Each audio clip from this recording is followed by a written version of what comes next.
Assalamualaikum warahmatullahi wabarakatuh. Bismillahirrahmanirrahim. Halo semuanya, selamat datang para penggemar spoiler di channel CSJ. Hari ini kita membahas film The Gangster, The Cop, The Devil yang dirilis tahun 2019, berdurasi 1 jam 50 menit. Cerita ini berdasarkan kisah nyata yang terjadi di tahun 2005. Kisah tentang kelompok penjahat yang bekerja sama dengan polisi untuk mencari sang pembunuh berantai. Baiklah, kita langsung masuk ke inti ceritanya. Cerita diawali dengan seorang pria sedang menyusuri ibu kota dan dengan sengaja menabrak mobil di depannya. Si korban turun untuk melihat kerusakan kendaraannya dan membuat foto kerusakan sebagai bukti. Dan tanpa diduga, si penabrak langsung menikam korban dengan membabi buta tanpa ampun, sampai korban tersungkur, bersimbah darah, dan tewas di dalam jok belakang mobilnya. Esok harinya, si Taesuk pergi untuk menyelidiki pembunuhan. Di tengah kemacetan, si Taesuk turun di daerah kawasan gangster dan sedikit ngacak-ngacak, padahal di saat bersamaan si ketua gangster Jang Dong sedang menghajar anggotanya sampai babak belur. Di saat itulah sang ketua menghubungi polisi karena anak buahnya sudah mengacak-ngacak lokasi kekuasaan mereka. Ternyata si kepala polisi sudah banyak dapat transferan rekening dari ketua gangster. Akhirnya sampai juga si Taesuk ke lokasi pembunuhan dan dia langsung mengolah TKP. Di saat itu dia melihat ada baret di bumper belakang mobil korban yang luput dari tim kepolisian, dan Taesuk memanggil Xiao Jin yang sebagai ahli forensik untuk memeriksa goresan itu. Malam itu Jang Dong sedang bersama kelompok gangster rivalnya berunding soal pembagian wilayah kekuasaan agar tidak ada pertumpahan darah. Dan di hari yang sama, tim reserse kriminal sedang rapat membahas tentang pembunuhan tadi siang. Taesuk mengatakan ini sebagai pembunuhan berantai dengan menunjukkan bukti 3 pembunuhan sebelumnya dengan ciri-ciri luka yang sama. Di lokasi yang berbeda, Jang Dong yang sedang kesal ingin pulang sendiri tanpa pengawalan dan menyetir sendiri tanpa supir.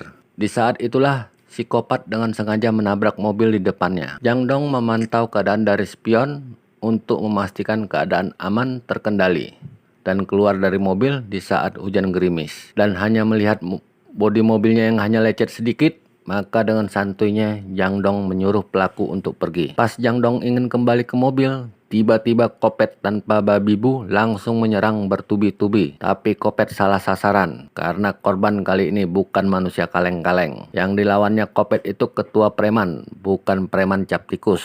Jang Dong yang kena 3 tusukan dari Kopet berhasil membalikkan keadaan dan dapat membanting pelaku dan memberikan 1 tusukan ke Kopet. Akhirnya Kopet kabur tercirit-cirit karena mendapat lawan yang tangguh dan brutal. Saat kabur, Kopet masih sempat menabrak Jang Dong dengan kencang sampai terpental dan mendarat keras ke jalanan beraspal yang tak bertuan. Sampai akhirnya Jang Dong dikirim juga ke rumah sakit pakai Ninja Express. Dan pasukan Jang Dong yang berpikir kalau ketua mereka diserang sama rival mereka, saat itu juga para anggota Jang Dong menyerang balik rival mereka dan memporak-porandakan basecamp musuh.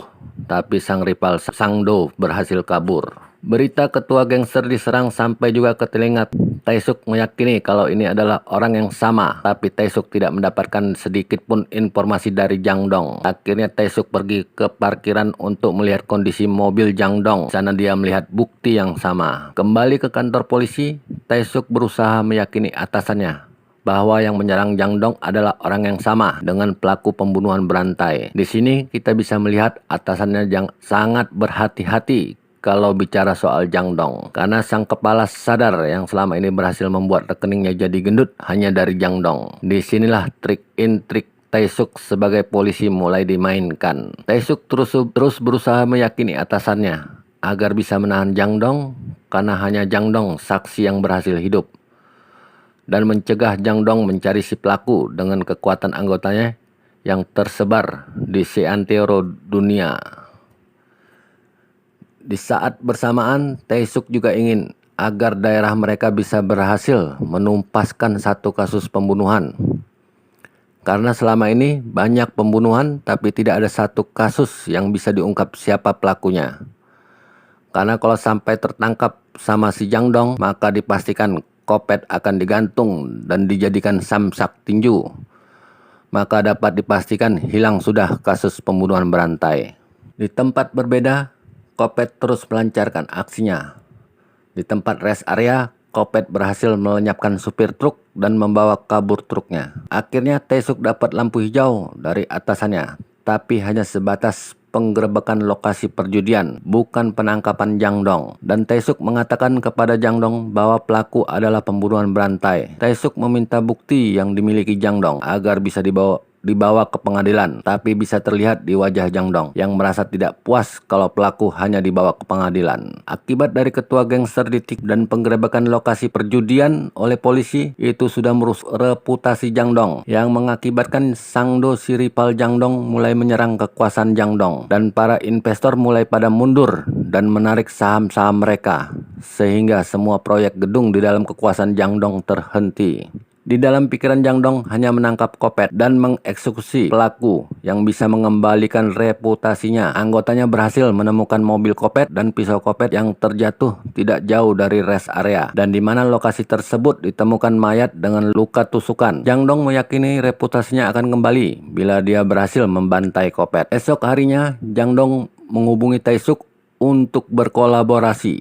Mereka sama-sama butuh dan mereka sama-sama saling memanfaatkan. Jang Dong akhirnya menunjukkan bukti yang dimiliki, yaitu sketsa wajah pelaku dan mobil yang dikendarai pelaku, tapi bukti pisau masih disimpan Jang Dong. Ternyata Taesuk bekerja sama dengan gangster tanpa diketahui atasannya.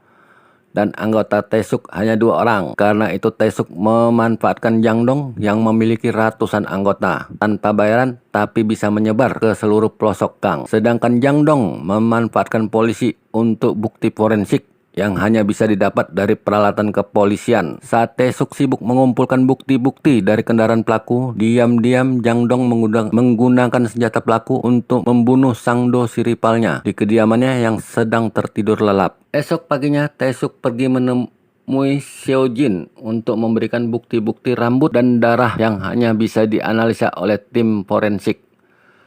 Dan di hari itu juga, Xiao Jin ditugaskan untuk mengolah TKP mayat Sangdo, rival dari Jang Do. Dan di tubuh korban masih tertancap pisau yang memang sengaja digunakan Jang Do untuk mengarahkan itu sebagai korban pembunuhan berantai. Xiao Jin menghubungi Taesuk dan membicarakan hasil dari bukti-bukti yang diberikan Taesuk dan membicarakan senjata yang ada di tubuh gangster adalah orang yang sama, yang masuk kategori pembunuhan berantai. Maka marahlah Taesuk dan langsung mendatangi Jang Do dan menghajarnya. Tapi jelas si Taesuk kalah telak.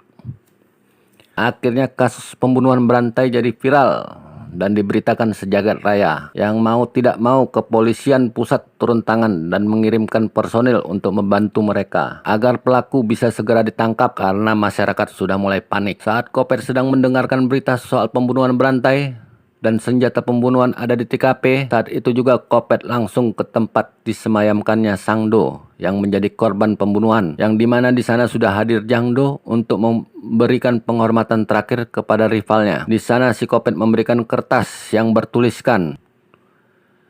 Dan malam itu juga Kopet bergantayangan mencari korban lagi. Di saat Jang Do dan Taesuk sedang mencari bukti akhir di mobil Kopet dan menemukan potongan sidik jari di sarung setir, tiba-tiba para anggota Sangdo menyerang mereka. Akhirnya terjadilah 2 orang melawan banyak dan bergumul untuk tetap berdiri tegak agar bisa hidup di hari esok. Dan di mana si tangan kanan Sangdo terbunuh. Esoknya si kepala polisi menugaskan Taesuk untuk kasus penculikan. Taesuk tetap teguh soal kasus pembunuhan berantai, tapi sang pemimpin mengatakan itu sudah diambil alih sama tim yang lain. Akhirnya Taesuk menyelidiki kasus penculikan. Di saat itu Taesuk di rumah korban penculikan dan menyadap telepon. Saat itu pelaku meminta uang tebusan. Di saat si istri korban penculikan membawa uang tebusan ke restoran, ternyata pelaku mengintai dari jauh dan terjadilah pengejaran. Tapi pelaku penculikan berhasil lari. Saat itu juga Taesuk kembali ke restoran di mana pelaku meninggalkan sidik jari di botol minumannya. Disinilah Taesuk dan tim forensik bekerja keras mencari sidik jari di botol minuman pelaku yang sudah dikirim ke pengepul. dan akhirnya didapat hasil sidik jari dari botol minuman dan sarung setir mobil yang ternyata adalah satu pelaku yang sama. Dan di sana didapatkan di mana pelaku tinggal. Tae-suk segera meluncur ke tempat kediaman pelaku. Di sana Tae-suk menemukan foto pelaku yang sama persis dengan pembunuhan berantai. Disinilah Tae-suk bersama gangster yang dipimpin Jang-do melakukan pencarian besar-besaran dengan menggunakan data yang lengkap dari kepolisian. Setelah beberapa hari pelaku juga belum tertangkap. Di saat itu Jang-do sedang di daerah halte bis dekat sekolahan. Di sampingnya ada gadis cantik berseragam sekolah yang sedang kehujanan. Dan Jang-do memberikan payungnya kepada anak itu. Di malam itu juga diberitakan seorang anak sekolah menjadi korban. Dan Jang-do melihat payung yang diberikan ke anak gadis itu. Maka malam itu juga mereka melakukan pencarian. Dan ditemukanlah penginapan si pelaku. Di saat mereka menunggu pelaku di penginapannya, ternyata Kopet mengetahui kalau dia sedang ditunggu. Maka kaburlah Kopet dan terjadilah kejar-kejaran. Saat itu Kopet terdesak dan ditabrakkan mobil Kopet. Kopet sempat keluar dan lari. Jang-do Tae-suk mengejarnya. Di ujung tangga yang gelap gulita, tangan kanan Jang-do berhasil dibunuh Kopet. Dan Kopet meneruskan pelarian dan masuk ke tempat karaoke. Jang-do menemukan anggotanya terbunuh dan segera mencari Kopet dan menemukan Kopet masuk ke ruang karaoke. Di sana habis Kopet diajar Jang-do sampai babak belur. Segera pelaku ditarik dan dibawa ke markas Jang-do untuk menerima siksaan yang perih. Di saat terakhir Jang-do ingin menghabisi Kopet, maka di saat itu Tae-suk datang menerobos dan menabrakkan Jang-do hingga terpental. Dibawalah Kopet ke kantor polisi dan segera diinterogasi. Berita tentang tertangkapnya pelaku segera menyebar ke masyarakat melalui berita-berita di televisi. Dan berita-berita tentang penangkapan para gangster juga terjadi dan pembersih mesin-mesin judi juga dilakukan. Ternyata bukti-bukti yang dimiliki adalah bukti-bukti tidak langsung dan sulit untuk menjerat Kopet sebagai pelaku pembunuhan berantai. Dan sekali lagi Tae-suk meminta tolong kepada Jang-do agar menyerahkan diri dan bersedia ditangkap dan siap untuk jadi saksi di persidangan Kopet. Terjadilah kompromi yang alot antara Tae-suk dan Jang-do, yang akhirnya Jang-do bersedia ditangkap dan jadi saksi dengan syarat harus dipenjara yang sama dengan Kopet. Di saat persidangan, Jang-do dipanggil sebagai saksi hidup dari korban Kopet. Di sidang itu Jang-do menunjukkan sketsa wajah pelaku yang dia buat di saat dia terbaring di rumah sakit. Dan Jang-do juga menunjukkan pergulatannya saat melawan Kopet. Karena itu Jang-do menunjukkan bukti 2 luka tusukan yang diterima Jang-do dari Kopet. 1 di perut dan 1 di dada kiri. Dan luka goresan di tangan saat merebut senjata pelaku. Jang-do mengatakan kalau dia orang biasa pasti dia sudah mati. Dan meminta pelaku melepaskan pakaiannya karena saat itu juga Jang-do berhasil menikam pelaku di dada kiri. Dan Jang-do juga menyerahkan kertas yang bertuliskan pisauku untuk membunuh Hyo Sang-do. Maka dengan bukti dan saksi akhirnya Kopet diberikan hukuman mati. Setelah kasus itu kita bisa melihat para petugas kepolisian yang menyelidiki kasus ini diberikan bintang kehormatan. Dan akhirnya Jang-do dipindahkan ke penjara yang sama dengan Kopet. Jang-do tersenyum bahagia memandangi Kopet.